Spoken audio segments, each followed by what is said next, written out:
हैदराबाद वालों, अल्लाह ने आपको इतना जबरदस्त और काबिल लीडर दिया है, आप इसकी कदर कर लो, आप इसकी बात मान लो। हम उत्तर प्रदेश के लोग हैं, हम राजनीतिक यतीम हैं। हमसे पूछकर देखो कि अपने लीडर की कीमत क्या होती है। यह छोटा सा संदेश आप असदुद्दीन ओवैसी के जबान से खुद सुन लीजिए। हम अपने आप को ठगा हुआ महसूस करते हैं।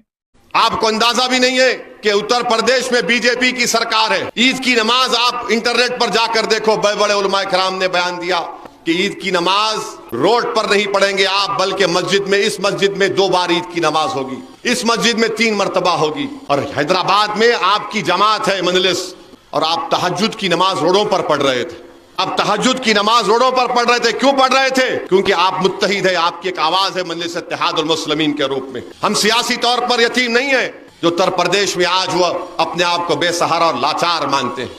हम लोग ईद के दिन भी भीड़ होने के कारण एक रोड की एक साइड पर नमाज भी नहीं पढ़ सकते हैं। हम लोग कावड़ यात्रा तो चलते हुए देखते हैं, पूरे रोड पर बड़ी शान और शौकत के साथ चलती है, क्योंकि उनकी अपनी सियासत है, सियासत में उनके अपने नेता हैं। लेकिन ईद आती है तो तमाम कानून लागू हो जाते हैं। कावड़ियों के ऊपर फूलों से वर्षा की जाती है, फूल बरसाए जाते हैं, हेलीकॉप्टर से खुद यहां के मुख्यमंत्री उनके ऊपर, यहां के पुलिस प्रशासन के बड़े अधिकारी उनके ऊपर फूल बरसाते हैं। लेकिन नमाजियों के ऊपर FIR और लठ मारे जाते हैं। लेकिन क्या आप जानते हैं कि यह सब क्यों होता है? क्योंकि हम राजनीतिक यतीम हो चुके हैं। हमारा राजनीति में कोई हिस्सा नहीं है। हम इस चीज को नहीं समझ पाए हैं।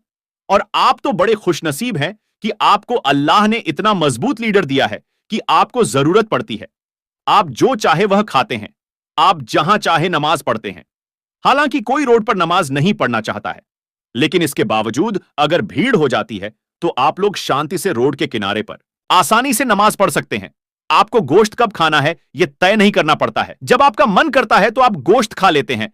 किसी भी त्योहार पर आपके यहां गोश्त बंद नहीं होता है, लेकिन हमारे यहां तो बंद हो जाता है। लेकिन आपको अल्लाह ने इतना मजबूत लीडर दिया है, आप लोगों के अंदर जो एकता है, वाकई इसी के बिना। पर मैं मानता हूं कि हर कोई झुकता है जो ताकत आपके पास है। इसलिए असदुद्दीन ओवैसी साहब की इस बात को मानिए और अपने इस लीडर को फिर से मजबूत करने का काम कीजिए, क्योंकि यह वह आवाज है जिसे आप शायद हल्के में लेते हो। लेकिन ये पूरे हिंदुस्तान के जो नफरती लोग हैं, जो नफरती संगठन है, ये उन तमाम लोगों की आंखों में खटकते हैं। अब आपकी जिम्मेदारी है कि आप उनको मजबूत करें, आप उनके हाथों को मजबूत करें, ताकि यह हैदराबाद ही नहीं बल्कि हैदराबाद से बाहर भी मजलूमों की पिछड़ी की, मुसलमानों की आवाज उठाते रहे। फिलहाल आप उत्तर प्रदेश की आवाम के दुख, दर्द और पीड़ा को समझते हुए, अपने इस जांबाज, अपने इस काबिल लीडर की बातों को मानते हुए एक बार फिर से इनको कामयाब कीजिए और अपनी एकता और अपने इतिहास का सबूत पेश कीजिए। फिलहाल के लिए इतना ही। मेरी बातें अगर आपको अच्छी लगी हैं तो इस वीडियो को हैदराबाद के एक एक व्यक्ति के पास पहुंचा दीजिए। साथ ही चैनल को सब्सक्राइब कर बेल आइकन को भी प्रेस जरूर कर दीजिए। मिलते हैं फिर से एक और नई वीडियो के साथ। खुदा हाफिज।